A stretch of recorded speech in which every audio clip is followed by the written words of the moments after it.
हाँ जी, इंडक्टेंस देखिए, inductance basically material पे डिपेंड करता है, जरा देखते हैं कैसे, और उसके एक्सपेरिमेंट करते हैं इंडक्टेंस पे, ठीक है। देखिएगा इंडक्टेंस क्या चीज होती है, वो तो आपको सबको पता ही है इंडक्टर क्या होता है। देखिए मैं थोड़ा सा, मान लीजिए मेरे पास ये कोई सिलेंडर है,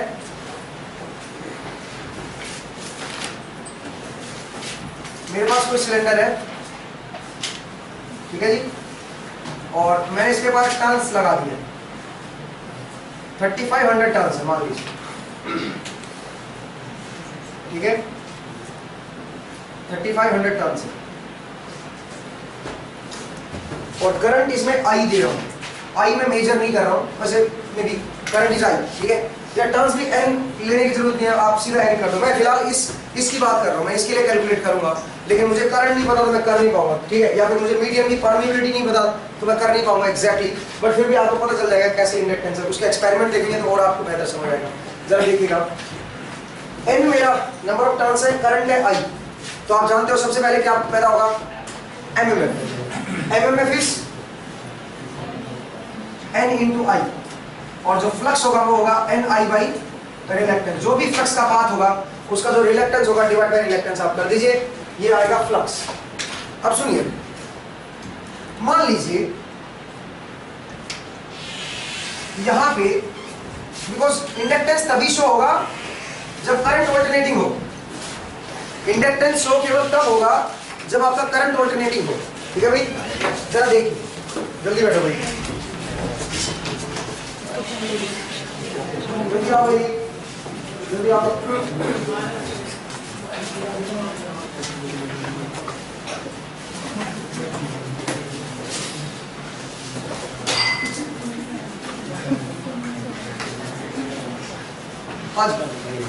मैंने बोला इंडक्टेंस केवल तब शो होगा जब करंट ऑल्टरनेटिंग हो, इसका रीजन आपको अभी पता चलेगा। तो मैंने बताया फ्लक्स ये होता है, एमएमएफ ये होता है, फ्लक्स ये होता है। मान लीजिए करंट मेरा ऑल्टरनेटिंग है, मान लीजिए current is equal to I not sine omega t, मान लीजिए दे दूं, तो आप बताओ जो फ्लक्स आएगा वो क्या आएगा, वो आएगा N into I not sine omega T divide by reluctance. इसको मैं फाई नॉट लिख दूं तो phi is equal to phi not sine omega T. मतलब अगर करंट ऑल्टरनेटिंग है, करंट की वैल्यू अगर ऑल्टरनेटिंग करूंगा मैं इसमें, तो फ्लक्स भी ऑल्टरनेटिंग आएगा, फ्लक्स भी ऑल्टरनेट करेगा, मतलब एक बार उधर से निकलेगा और इधर से एंटर करेगा, और एक बार क्या होगा, इधर से निकलेगा और इधर से क्या करेगा, एंटर करेगा, ठीक है। जल्दी बैठे भाई, देखिए मैं फिर से बता दूं, जल्दी बैठो भाई, देखिएगा मैंने बताया कि मैं इंडक्टेंस क्या चीज होती है वो एक्सप्लेन कर रहा हूं, जरा देखिएगा। एमएमएफ, जैसे मैं करंट दूंगा, नंबर ऑफ टर्न्स है, तो मेरा एमएमएफ आ जाएगा एन इंटू आई, ठीक है, और फ्लक्स आएगा एन आई बाई रिलक्टेंस। अब मैंने बोला अगर मेरा करंट साइनसॉइडल है तो करंट की वैल्यू ये I not sine omega T put कर दो, तो ये क्या बन जाएगा, N I naught by reluctance, और इसको मैं नया नाम दे देता हूं फाई नॉट। इसका मतलब अगर करंट साइनसॉइडल है तो फ्लक्स भी कैसा आएगा, साइनसॉइडल, मतलब एक बार फ्लक्स पॉजिटिव होगा और एक बार, जैसे देखो ये करंट है, ये करंट है, तो जो फ्लक्स आएगा वो भी ऐसा ही होगा, बट एम्पलीट्यूड में भी फर्क पड़ सकता है, फ्लक्स का एम्पलीट्यूड थोड़ा बहुत कम ज्यादा हो सकता है। तो ये है मेरे फ्लक्स की वेव और ये मेरे करंट की वेव, आई की वेव, ठीक है। तो कुल मिला के फ्लक्स भी ऑल्टरनेटिंग है। फ्लक्स ऑल्टरनेट करने का क्या मतलब, फ्लक्स ऑल्टरनेटिंग होने का क्या मतलब, इसका मतलब है कि ऊपर वाला सिरा एक बार नॉर्थ है और बढ़ रहा है, नॉर्थ की स्ट्रेंथ बढ़ रही है, फ्लक्स बढ़ रहा है ना, नंबर ऑफ फील्ड लाइंस बढ़ रही है, तो एक बार नॉर्थ बढ़ रहा है और पीक पे आएगा, और नीचे साउथ बढ़ रहा है, फील्ड यहाँ से एंटर कर रही थी, यहाँ से लीव कर रही थी, तो नॉर्थ की स्ट्रेंथ बढ़ेगी बिकॉज फ्लक्स बढ़ रहा है ना, नॉर्थ की स्ट्रेंथ बढ़ेगी, नीचे साउथ की स्ट्रेंथ बढ़ेगी, फिर कम होगा और फिर उल्टा हो जाएगा, और फिर नॉर्थ, क्योंकि देखो फ्लक्स उल्टा हो गया, फ्लक्स उल्टा होने के बाद अब नीचे वाला नॉर्थ बन जाएगा और फिर ऊपर वाला साउथ बनेगा। तो इस तरह से फ्लक्स चल रहा है, इस तरह से फ्लक्स चल रहा है, और कितने हर्ट्ज पे चल रहा है, 50 हर्ट्ज, मतलब एक सेकंड में 50 बार ऐसे हो जाता है, ठीक है, इतना फास्ट चल रहा है ये फ्लक्स, तो इसको बोलते हैं पल्सेटिंग फ्लक्स। तो फिलहाल फ्लक्स चेंज हो रहा है इस कॉइल में से, इस कॉइल में से फ्लक्स ऑल्टरनेट कर रहा है, एक बार ऊपर की तरफ है, एक बार नीचे की तरफ है, एक बार ऊपर की तरफ, एक बार नीचे की तरफ। अब सुनिए, मैंने आपको बताया था जब आप केवीएल पढ़ रहे थे कि क्लोज लूप में टोटल वोल्टेज जीरो नहीं होती, कब, जब लूप के अंदर क्या हो, चेंजिंग मैग्नेटिक फील्ड हो। जब फील्ड मैग्नेटिक फील्ड चेंज होगी तो क्लोज लूप में टोटल वोल्टेज जीरो नहीं होती। क्या होती है वो होती है n d∅dt। टोटल लूप की वोल्टेज क्या हो जाती है, लूप में कितनी वोल्टेज इंड्यूस हो जाती है, due to changing magnetic field, changing flux, इतनी वोल्टेज पैदा हो जाती है n d∅dt। इसका मतलब क्या होगा, टोटल वोल्टेज इस कॉइल के अंदर कितने टर्न्स है, n टर्न्स है।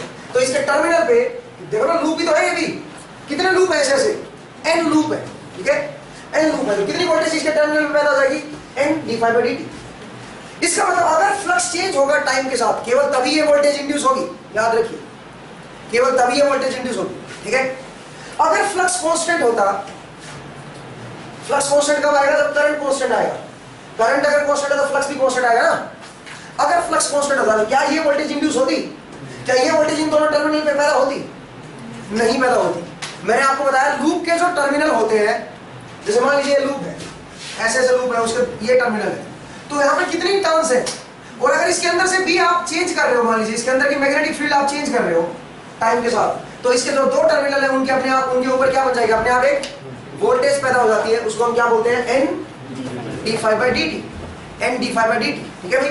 तो ये n d∅dt वोल्टेज पैदा हो जाएगी इसके इन टर्मिनल्स पे, यहाँ पे और यहाँ पे, क्योंकि इसके अंदर क्या चीज हो रहा है, इसके अंदर का जो फ्लक्स है वो क्या हो रहा है, अल्टरनेट कर रहा है, टाइम के साथ चेंज हो रहा है, कभी ऊपर है कभी नीचे है, कभी ऊपर है कभी नीचे है, और उसका एम्पलीट्यूड भी टाइम के साथ चेंज हो रहा है, ठीक है।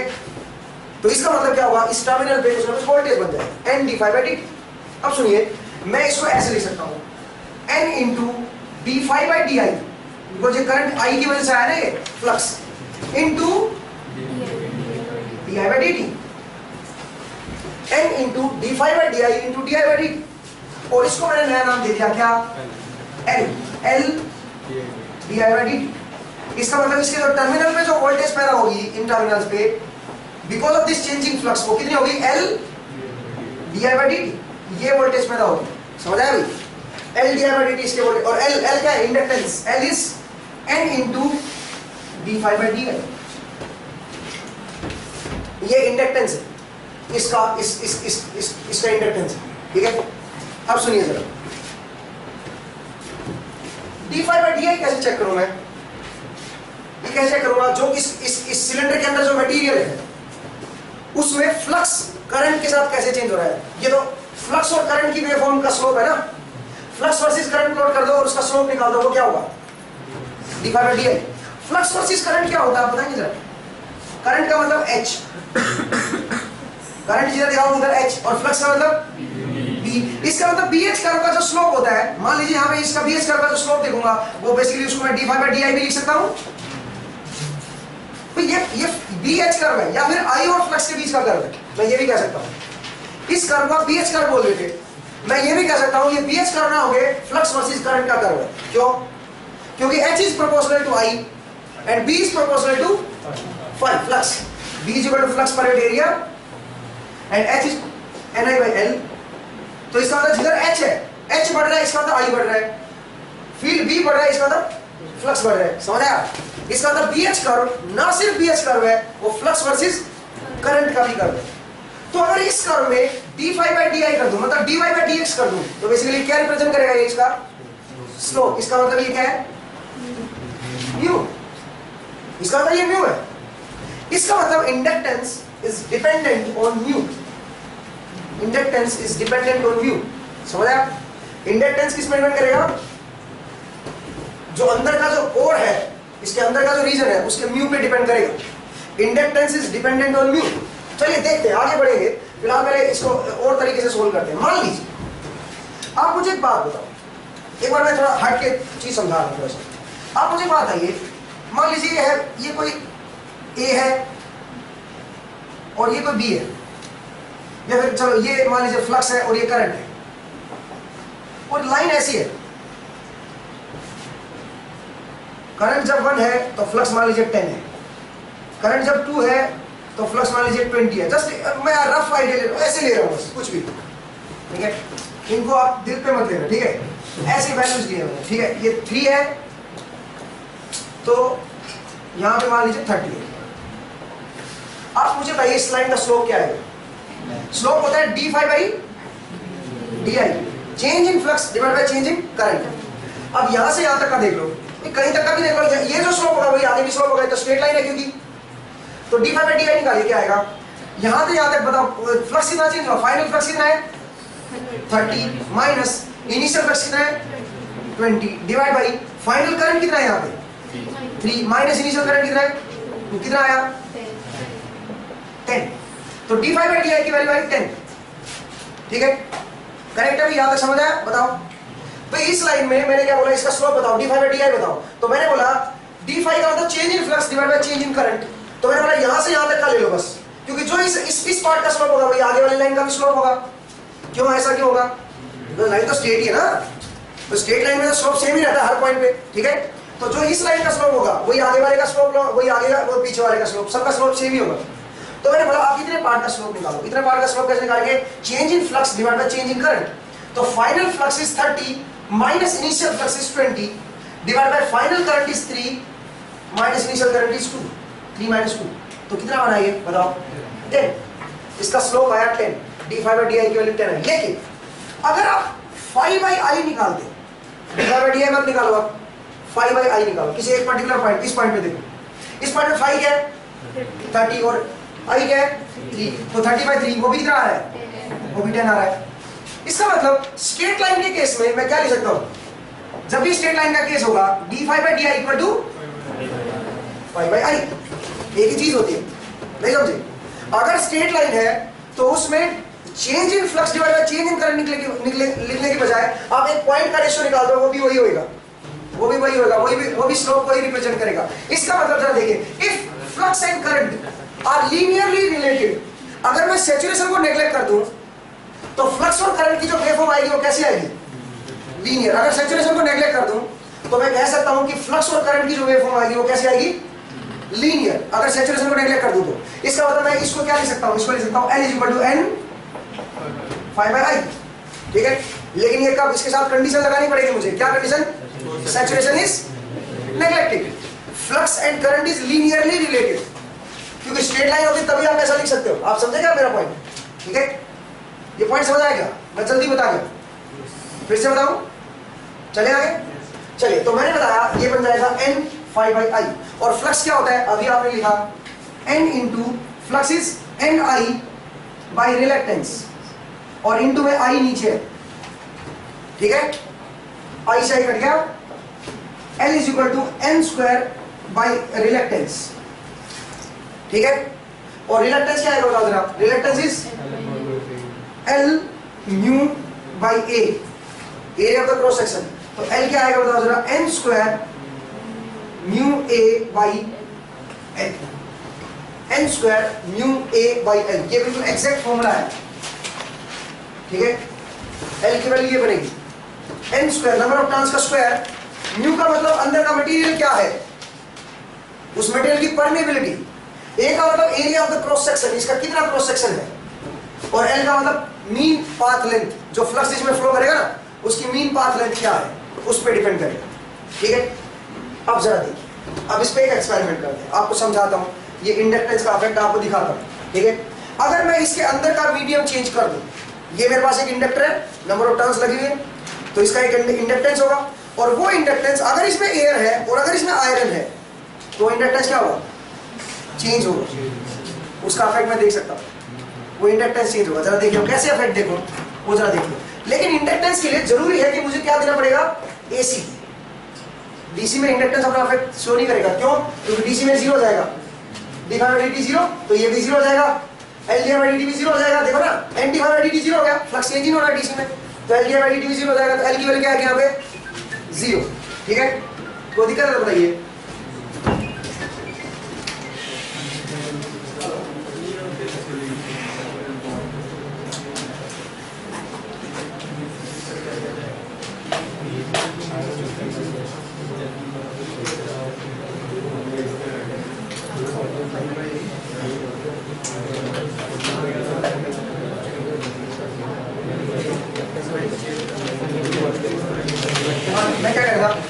मैं ये कह रहा था कि कल क्लास आपकी मशीन की है सिर्फ 8 बजे से लेके 5 बजे तक, ठीक है, 8 बजे से लेके 5 बजे तक सिर्फ मशीन की क्लास क्लास कल नहीं है, ठीक है, बिकॉज उनकी कम्युनिकेशन की क्लास चलेगी ना, तो एनालॉग कल नहीं लगेगा, कल सिर्फ मशीन चलेगा।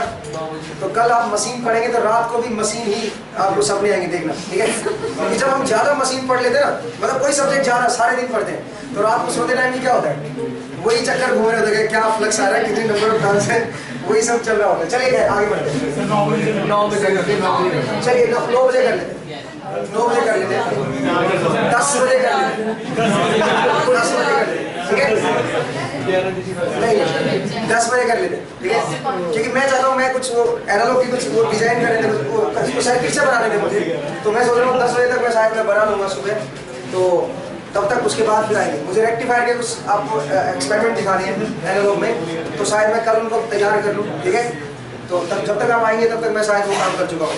तो 10 बजे से लेके फिर शाम को फिर देखते जब तक हिम्मत रही, ठीक है, फिर टाइम लिमिट नहीं करते, अदरवाइज आप डर जाओगे, ठीक है। देखते हैं, हाँ जी, नहीं आप लोग एक चीज नोटिस नहीं करते, आप शाम होते होते मेरी एनर्जी बढ़ती है, ठीक है, और आपकी एनर्जी कम हो जाती है, पता नहीं मुझे समझ नहीं आता है, ठीक है। चलिए जरा देखिए,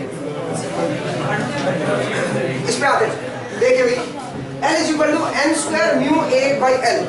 इसका मतलब जो L होता है वो किस पर डिपेंड करता है, किसके डायरेक्टली प्रोपोर्शनल होता है, परमिएबिलिटी। इसका मतलब अगर मैं इसके अंदर की परमिएबिलिटी चेंज कर दूं, अगर इसके अंदर आयरन डाल दूं, तो इसका जो L होगा, इंडक्टेंस होगा, वो डिफरेंट होगा, इसका इंडक्टेंस होगा वो डिफरेंट होगा, पक्का सही है, फॉर्मूला तो यही कह रहा है। अब चलिए एक्सपेरिमेंटली चेक करते हैं इसको, कैसे चेक करें जरा देखिए मेरे पास। अच्छा, इंडक्टेंस केवल एसी के लिए चेक कर सकते हो आप, डीसी में इंडक्टेंस अपना इफेक्ट शो नहीं करता, क्योंकि कॉइल जो होती है वो कैसे बिहेव करती है, इंडक्टर कैसे बिहेव करता है डीसी में, शॉर्ट। आप पढ़ोगे ट्रांजिएंट में, ठीक है, तो आपको उसका फर्क नहीं पता चलेगा, ठीक है, तो इसलिए मैं एसी इसके ऊपर दूंगा, सो दैट आप चेक कर सको इंडक्टेंस का इफेक्ट। लेकिन थोड़ा सा मैं आपको रेफरेंस से बेसिक समझाता हूँ। हाँ जी, ये म्यू के इक्वल होगा। आपको डाउट आ सकता है कि सर अगर ये म्यू के इक्वल है तो यहाँ से तो n इंटू म्यू बन रहा है, और यहाँ से क्या बन रहा है, n square mu a by l, ठीक है। जरा देखिए बेसिकली, तो जरा एक्सप्लेन करो भैया, यहाँ पे जरा देखो, यहाँ पे n और यहाँ पे तो सिर्फ म्यू बना, d phi by D is mu, ठीक है, और यहाँ पे क्या है बताओ, n square mu a by l, ये क्या कर रहा है है जी, होना चाहिए क्या चीज, कि d phi by D is proportional to, क्योंकि डायमेंशंस भी तो आएंगी फाई और आई में, जब n से कन्वर्ट करोगे प्रोपोर्शनल होगा, बट म्यू की इक्वल नहीं होगा सर, क्योंकि अगर एग्जैक्टली बिल्कुल सही बोला, बिकॉज अगर ये b और h होता तो म्यू होता, बट यहाँ पे आपने क्या करना है, ये प्रोपोर्शनल टू म्यू, ठीक है, d phi by D is proportional to mu. अगर ये b और h होता तो ठीक था, d by D H equal to mu होता, बट ये फाई और आई है, फाई और आई में ये प्रोपोर्शनल टू म्यू आएगा, नॉट म्यू आएगा, नहीं समझे क्या आप, समझे ना पॉइंट, बिकॉज ये बी एच कर्व होता है, और ये बी और एच कर्व होता है, ये फ्लक्स और करंट का कर्व क्यों लिखा, बिकॉज ये प्रोपोर्शनल है, इसलिए मैंने बोल दिया कि इधर ही आई होगा, इधर ही फ्लक्स होगा, तो वेव फ्लो ऐसे ही कुछ आएगा, ये कर्व ऐसा ही कुछ आएगा, बट एक्जैक्टली इक्वल तो नहीं होते ना, नहीं समझा। एक्चुअली तो ये क्या होना चाहिए, म्यू कब आता, म्यू आता जब dB बाई क्या होता, dH, वो होता म्यू, और b की जगह पे फ्लक्स रिप्लेस करो आप जरा, ये बनेगा d phi by a divide by d ni by l is equal to mu, सही है। अब यहाँ पे d फाई बाई di निकालो, बाकी सब उधर ले जाओ, तो d फाई बाई di की वैल्यू आ जाएगी, वो पुट करो, मेरे ख्याल से ये आएगा, ठीक है। आप इस तरह से कीजिए, तो आप कंफ्यूज ना हो यहाँ से, ये गलती मैंने कर दी थी, ये d फाई बाई डी क्या लिखना है, proportional to mu, not equal to mu, ठीक है। तो आप जरा L इक्वल टू ये बनेगा। अब सुनिए, मैं एक एक्सपेरिमेंट दिखा रहा हूँ आपको, जरा इंडक्टेंस का इफेक्ट देखते हैं। अगर मैं मीडियम चेंज कर दूँ तो इसके अंदर अगर आयरन डाल दूंगा तो इसका इंडक्टेंस अलग हो जाएगा, और इसके अंदर अगर एयर डालूंगा तो इंडक्टेंस अलग हो जाएगा। उसका एक एक्सपेरिमेंट है, वो जरा देखिए कैसे। और ट्रांसफॉर्मर में भी हम ऐसे करेंगे, हम इंडक्टेंस निकालेंगे कॉइल का, इसलिए ये एक्सपेरिमेंट समझना जरूरी हो जाएगा, ठीक है, क्योंकि ऐसे क्वेश्चंस आपके प्रीवियस ईयर में भी आए हुए हैं जिनमें इंडक्टेंस के ऊपर पूछा गया है, ठीक है। देख, मेरे पास एक ऐसा सोर्स है जो करंट कांस्टेंट देगा, उससे ज्यादा करंट नहीं देगा। मान के चलें कि वो करंट दे रहा है, मान लीजिए 1 एम्पीयर, जस्ट ऐसे ले लो 1 एम्पीयर करंट दे रहा है, उससे ज्यादा नहीं दे रहा, ठीक है। उसे दे ही नहीं सकता, ऐसा मान। और वोल्टेज है उसकी 220 वोल्ट, 220 वोल्ट है, 1 एम्पियर वो दे सकता है। ट्रांसफॉर्मर ले लो ना, अभी आपको ट्रांसफॉर्मर पता नहीं इसलिए मैं बता नहीं रहा हूँ, वैसे मैं बता दूं, ये ट्रांसफॉर्मर है 220 VA का, 1:1 का ट्रांसफॉर्मर है मेरे पास, इधर 220 इधर 220, हालांकि थोड़ी सी डाउन हो गई है वोल्टेज क्योंकि आइडियल है ना, ठीक है। तो और 220 VA का ट्रांसफॉर्मर है, इसका मतलब इसकी पावर रेटिंग कितनी है, वोल्ट एम्पियर रेटिंग कितनी है, 220। सेकेंडरी साइड वोल्टेज भी 220 है, और वोल्टेज इनटू करंट की रेटिंग कितनी है, 220, और वोल्टेज भी 220 है, तो आई कितना दे सकता है ये, I is equal to 1 ampere. ये I 1 एम्पियर से ज्यादा नहीं देगा, ठीक है, ये दे ही नहीं सकता 1 एम्पियर से ज्यादा, इसका वायर रोक देगा, इसकी वायर की जो मोटाई है वो रोक देगी। मेरे पास एक ट्रांसफॉर्मर रखा है जिसकी रेटिंग मैं आपको बता रहा हूँ, तो 1 एम्पियर से ज्यादा करंट कभी नहीं देगा, ठीक है। अब जरा देखिए मैंने क्या किया, मैंने यहाँ पे मतलब आप मान के चले कि इससे 1 एम्पियर आ रहा है बस, अगर ये समझ नहीं आया तो बाकी चीज समझ आ जाएगा, बस ये मान के चले 1 एम्पियर आएगा ऑलवेज, 1 से ज्यादा नहीं देगा। अब मैंने क्या किया, एक रजिस्टर लगा दिया, बल्ब लगा दिया, बल्ब ग्लो कर रहा है पूरा ब्राइटनेस पे अपना, ठीक है। फिर मैंने क्या किया, मैंने एक इंडक्टर लगा दिया जो एयर कोर थी, जिसके अंदर एयर कोर थी। एयर कोर का मतलब जिसके अंदर क्या थी, आयरन कुछ नहीं था, उसके अंदर क्या था, सिर्फ एयर थी, उसके अंदर सिर्फ एयर थी, उसके पैरेलल में लगा दिया। तो एयर कोर वाला इंडक्टर लगाने से म्यू क्या है एयर का, बहुत ही कम है, म्यू तो बहुत ही कम है, म्यू तो म्यू नॉट के बराबर है, तो mu is equal to mu not put करो, एन की वैल्यू कितनी है 3500, 3500 का स्क्वायर हो जाएगा, और म्यू नॉट की वैल्यू 4 पाई इंटू 10⁻⁷, ठीक है जी। ए क्रॉस सेक्शन एरिया इसका कितना होगा, यदि मैं ए को ए लिख देता हूँ, एल को एल लिख देता हूँ, कोई फर्क नहीं पड़ेगा उससे। सुनिए ये बहुत कम आएगा, 10⁻⁷ आ गया ना, एल की वैल्यू बहुत कम आएगी, इसका इंडक्टेंस बहुत कम आएगा, ठीक है, इसका इंडक्टेंस बहुत कम आएगा।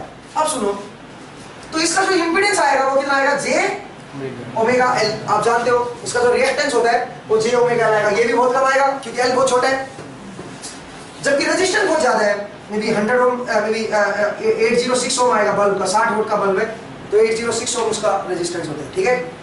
तो अब जरा देखिए जो करंट आएगा वो कौन से रास्ते में जाएगा, इधर रिएक्टेंस कम नजर आ रहा है, इधर रिएक्टेंस ज्यादा है, इधर रेजिस्टेंस ज्यादा है, तो जो टोटल करंट है 1 का कुछ पार्ट इसमें जाएगा, कुछ पार्ट इसमें जाएगा, लेकिन मैक्सिमम पार्ट इधर से जाएगा। क्यों, क्योंकि इसका जो मैग्नीट्यूड है रिएक्टेंस वो बहुत ही कम है, तो बल्ब डिम चलेगा। क्यों चलेगा बल्ब डिम, इवन जलेगा भी नहीं, आपको लगेगा भी नहीं कि जल रहा है, जलेगा तो डिम चलेगा, बिकॉज रेजिस्टेंस ज्यादा है। लेकिन अगर मैं इसके अंदर आयरन डाल दूं, आयरन डालते ही आयरन की परमेबिलिटी और आ जाएगी, आयरन की म्यू क्या होगा, आयरन का बढ़ गया ना, कितने टाइम्स, 1000 टाइम्स, 1000 टाइम्स एल बढ़ जाएगा, एल बढ़ेगा तो इस पाथ का रिएक्टेंस क्या हो जाएगा, बढ़ जाएगा, तो इस पाथ में करंट कम होगा, इस पाथ में करंट ज्यादा हो जाएगा, बिकॉज पीछे से तो कांस्टेंट है करंट। इसका मतलब बल्ब क्या होगा, ब्राइट जलना चाहिए, नहीं।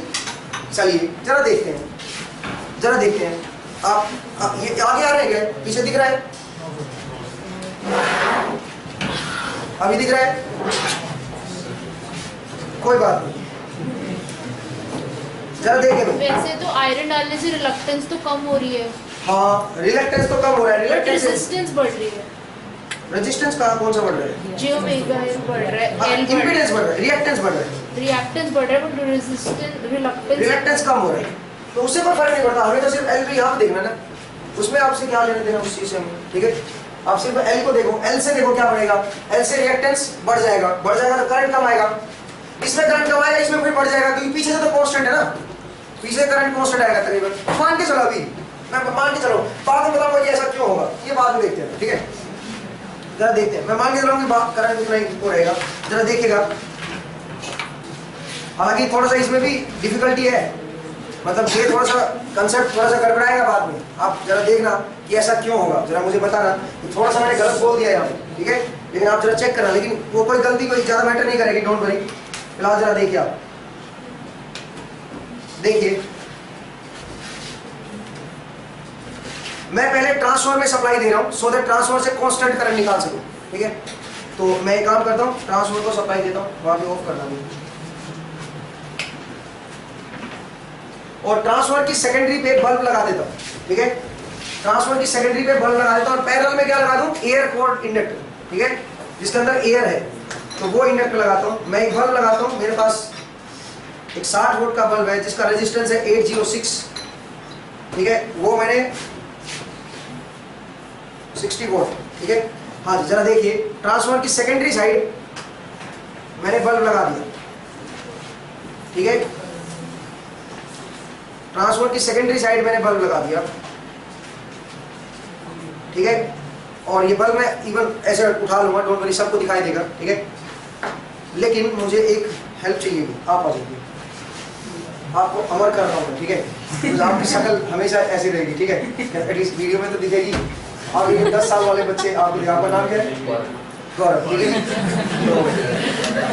कोई बात नहीं, जरा देखिए, आप इसको ऊपर उठाएंगे, ठीक है, ऐसे पकड़ेंगे सो दैट सब लोग देख सकें, ठीक है। सुनिए भाई, मैं सप्लाई ऑन कर रहा हूँ, ठीक है, ट्रांसफार्मर की, और मैं ट्रांसफार्मर को इसको फुल ब्राइटनेस पे ले आऊंगा, तो जरा देखिएगा, मुझे हाँ, थोड़ा रफ एक्सपेरिमेंट है ये, आप इधर आइए, जरा देखिए,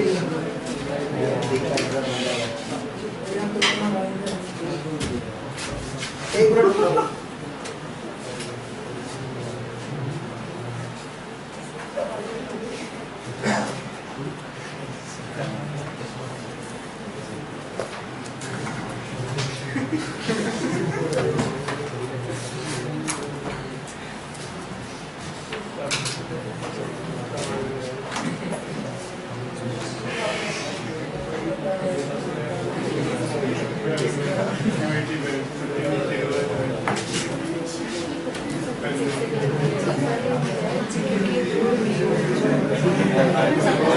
यहाँ से रिलेशन कैसे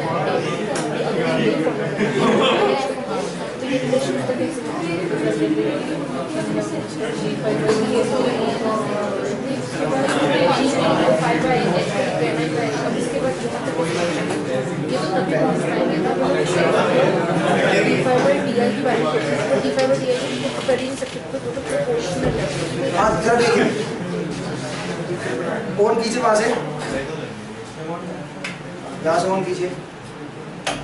हाँ जी, तो मैं एक काम करता हूँ, इसको थोड़ा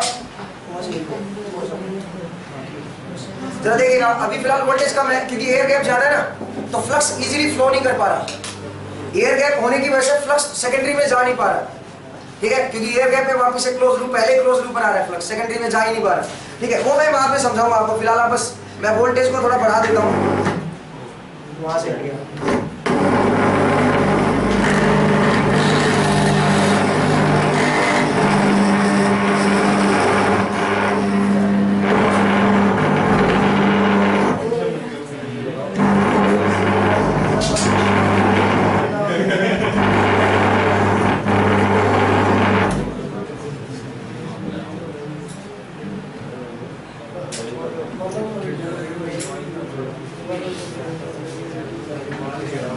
हाँ जरा देखिए, फिलहाल बल्ब चल रहा है, ठीक है, और बल्ब का मतलब अपनी जो भी इसकी ब्राइटनेस है वो एटलीस्ट पूरी ब्राइटनेस पे, इससे ज्यादा ब्राइट मैं नहीं कर सकता इसको।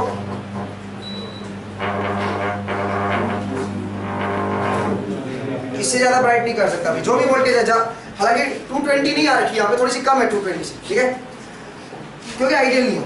अब जरा देखिए, मैं इसके पैरेलल में इंडक्टर कनेक्ट कर रहा हूँ, ठीक है, इसके पैरेलल में इंडक्टर कनेक्ट कर रहा हूँ, और जरा देखते हैं कि क्या होगा बल्ब के साथ।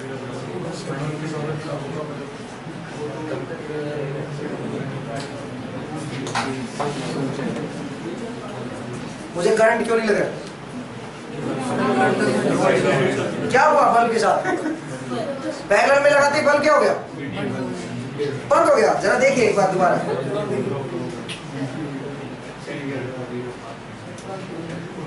बल्ब चल रहा है, ठीक है, बल्ब चल रहा है, हमने इंडक्टर लगाते क्या हो गया? बल्ब कम हो गया। अब जरा देखिएगा क्या हुआ, आयरन डाल दिया मैंने इंडक्टर के अंदर, इंडक्टर के अंदर आयरन डाल दी, बल्ब क्या होगा? ब्राइट हो गया। आयरन निकालते क्या हो गया? बंद हो गया, और आयरन डालते चल गया। समझ आया?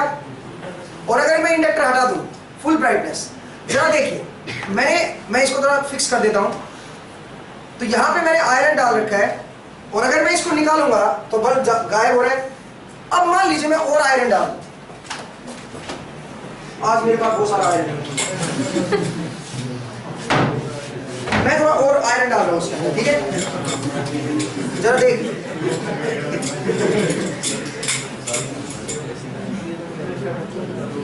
कुछ ब्राइटनेस हल्की सी बड़ी होगी, अभी कम होगी ना, बड़ी देखो अभी बड़ी होगी, अभी बढ़ेगी, बिकॉज उससे क्या होता है इंडक्टर आपका ये वाला पार्ट क्या हो जाता है, ज्यादा एल बढ़ेगा, तो एल बढ़ेगा तो इसमें करंट कम आएगा, करंट इसमें ज्यादा आएगा, आप ये कह सकते हो, ठीक है? ये बढ़ेगा तो इसमें करंट ज्यादा आएगा, एक तरह से ये कह सकते हो, तो बल्ब इसलिए ज्यादा ब्राइट ग्लो करेगा, ठीक है? चलिए, हालांकि थोड़ा और सर्किट एनालिसिस है इसका, इतना आसान एनालिसिस नहीं है, ट्रांसफार्मर में मैं एनालाइज करा के बताऊंगा इसको, जब आप ट्रांसफार्मर पढ़ चुके होंगे पूरी तरह से तब एनालाइज करेंगे, अभी बस आप इंडक्टेंस के पॉइंट ऑफ व्यू से देखिए, ठीक है? तो मैं बेसिकली इंडक्टेंस को कम कर रहा हूं और ज्यादा कर रहा हूं, बस और कुछ नहीं कर रहा हूं। आप इमेजिन करो पूरा मैं इसको आयरन से भर दूं तो कम हो जाएगा। दूसरा, अगर मैं इंडक्टेंस के इफेक्ट को हटाना चाहूं तो मुझे क्या लगाना पड़ेगा, कैपेसिटेंस, ठीक है? जरा देखिएगा, मैं कैपेसिटर लगा रहा हूं पैरेलल में, एक अभी स्विच हटा, ये मैंने लगाया नहीं है, क्या हो रहा है, वोल्टेज बढ़ रही है। अच्छा जरा देखिए, मैंने आयरन निकाल दिया, ठीक है? अब बल्ब ग्लो नहीं कर रहा, लेकिन अब ये कैपेसिटेंस सफिशिएंट अमाउंट का नहीं है कि उसको वापस ब्राइट कर सके, थोड़ा बड़ा कैपेसिटर लगाना पड़ेगा, सो दैट इस इंडक्टर के इफेक्ट को नेग्लेक्ट कर सके कैपेसिटर, ठीक है?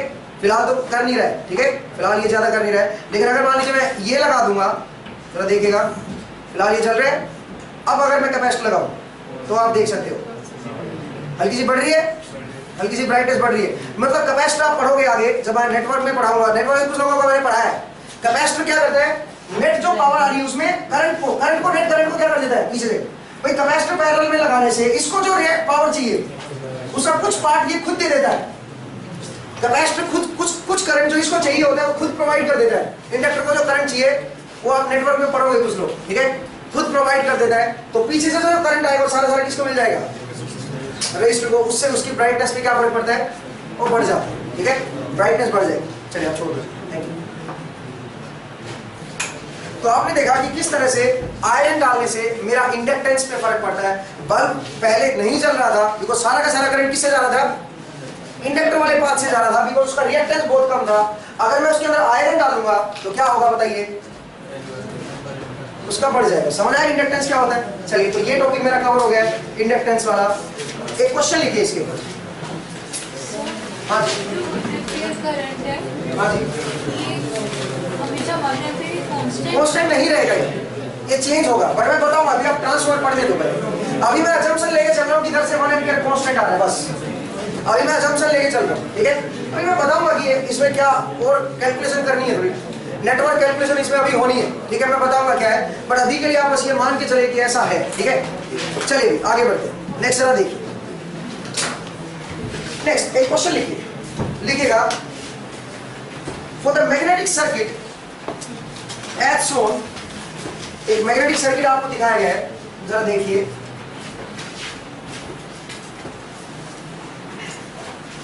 मैग्नेटिक सर्किट बनाइए,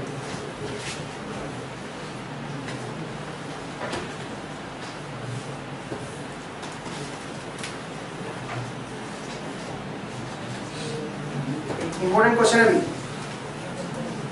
ऐसा क्वेश्चन एक बार आ चुका है। Magnetic circuit as shown,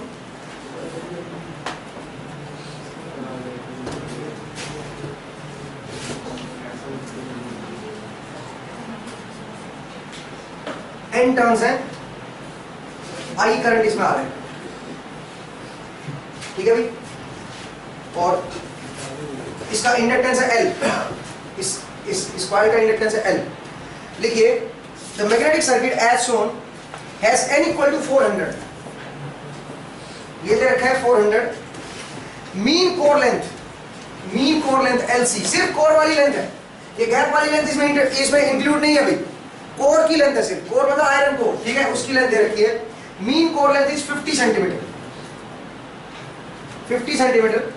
air gap length is 1 mm, air gap length is 1 mm, ठीक है जी? Cross sectional area of core and air gap AG, air gap का क्रॉस सेक्शनल एरिया और कोर का क्रॉस सेक्शनल एरिया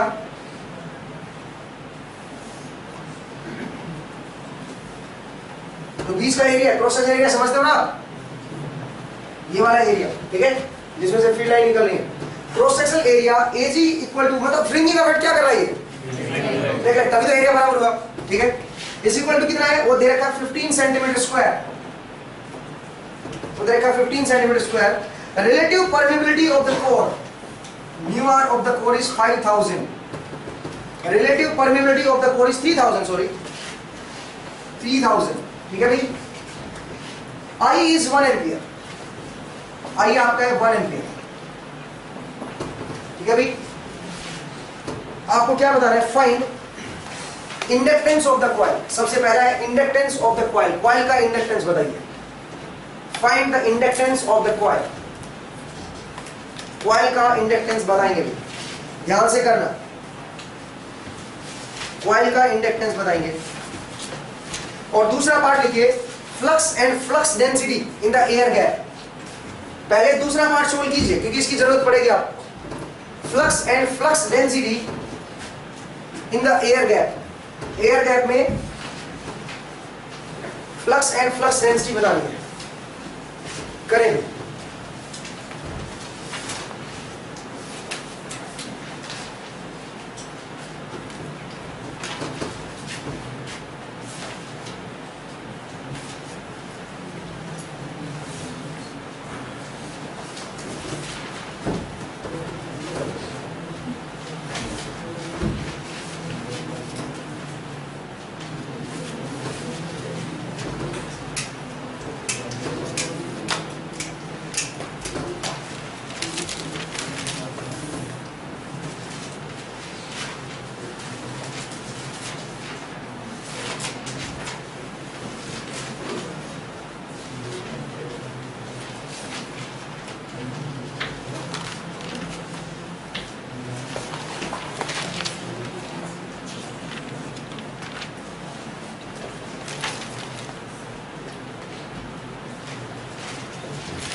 हाँ जी, कुछ बड़ी बात।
हो गया भाई, देखें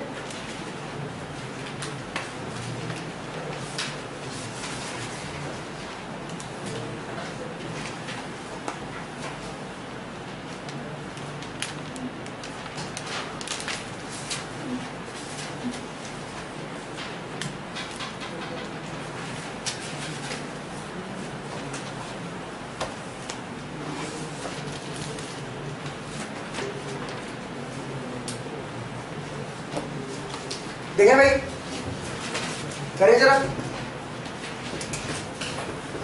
B.43 है जी, है आंसर क्या है बताओ। B.43 है बी कितना आया? 0.43 0.43 देखता हूँ जी, बी इज 0.43 करेक्ट है जी, बी इज 0.43 टेस्ला। किसी का और किसी ने निकाला भी बी 0.43? हाँ जी, और कोई बताइए। 6.46 into 10⁻⁻⁴ किसकी? फ्लक्स की 6.4 इंटू 10⁻⁻⁴। हाँ जी, 6.4 इंटू 10⁻⁻⁴ इज करेक्ट। 5 इज 6 निकाला भी, करो यार, सोल्व करो, ऐसे बैठे हो। न्यूमेरिक वो अपना कैलकुलेटर लेके आया करो भाई, अपना कैलकुलेटर लेके आओ, जरा देखिए भाई, करे जरा देखिए, इसमें क्या निकालना है अपने को? सबसे पहले फ्लक्स एंड फ्लक्स डेंसिटी निकालना है। तो मैं जानता हूं फ्लक्स क्या होता है, Ni बाई रिलेक्टेंस। अब रिलेक्टेंस तो दो है यहाँ पे, एक तो कोर का रिलेक्टेंस और एक है एयर गैप का रिलेक्टेंस, इसका मतलब दोनों सीरीज में है। तो टोटल रिलेक्टेंस निकालना पड़ेगा सबसे पहले। रिलेक्टेंस क्या आएगा बताओ जरा? Reluctance is L by mu A. लेकिन पहले सबसे पहले आरसी निकालो, कोर का निकालो। आरसी निकालने के लिए एलसी और एसी आपको यूज करना पड़ेगा। अब बताओ एलसी कितना है, लेंथ कितनी है? 50 सेंटीमीटर। मीटर में कन्वर्ट कर लो इसको, 50 इंटू 10⁻⁻², ये तो एलसी बन गया। डिवाइड बाय म्यू, म्यू कितना है? Mu is mu not into mu R. तो म्यू आर कितना देखा है कोर का? 3000 into mu not is 4 pi into 10⁻⁻⁷। और एरिया ऑफ क्रॉस सेक्शन बताइए क्या आएगा? 15 सेंटीमीटर स्क्वायर। तो 15 इंटू 10⁻⁴ मीटर में कन्वर्ट कर दो, तो ये आ जाएगा RC, reluctance of core. Reluctance of core आ गया भैया, बताइए कितना है ये? रिलेक्टेंस ऑफ कोर पता चल गया मुझे। ठीक है जी, क्या आया बताओ? है जी 88.4 किलो ओम। नहीं, इसकी यूनिट क्या होती है बताओ? रिलेक्टेंस की क्या यूनिट होगी? रिलेक्टेंस जरा देखो, रिलेक्टेंस क्या होता है? एल लेंथ नहीं, रिलेक्टेंस की रिलेक्टेंस की यूनिट क्या होती है बताओ?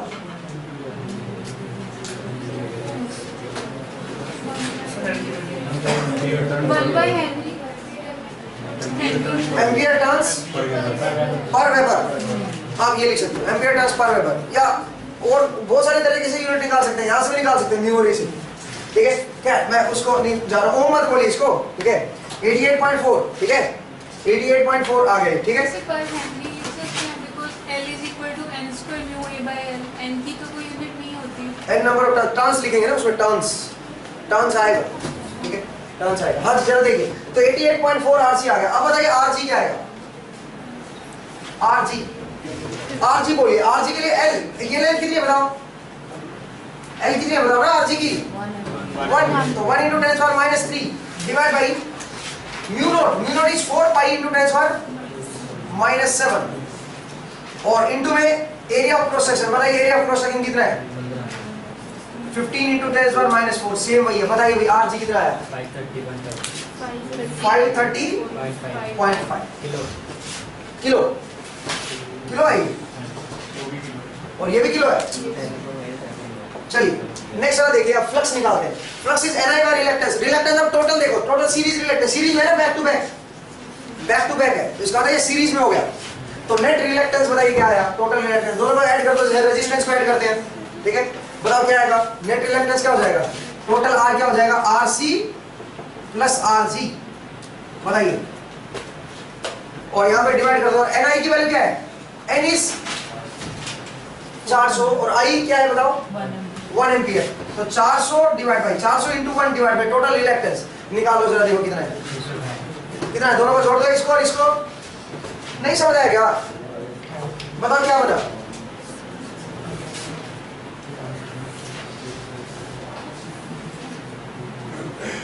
अब पिछले एक साल में एक प्रीवियस ईयर में क्वेश्चन आया हुआ है, जरा मैं बताऊंगा वो क्या था। हाँ जी बताओ।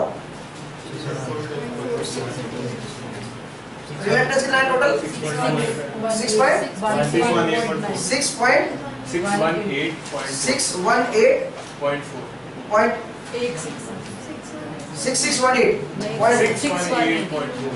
618.4 into 10 पर 3। तो यहाँ से फ्लक्स निकालो, टोटल क्या है, नेट फ्लक्स कितना है बताइए, 6.4 10 raised to minus 4. Minus 4, 6.4 into 10 minus 4, ये आ गया।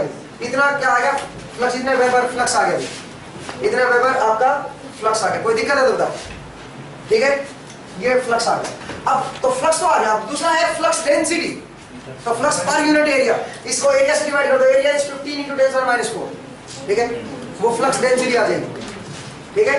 अब इंडक्टेंस बनाइए और उसके बाद मैं इस क्वेश्चन में बदलाव करूंगा। अब आप इसका इंडक्टेंस बनाइए, MF equal to HG LG plus वो भी लगा सकते हो, इससे भी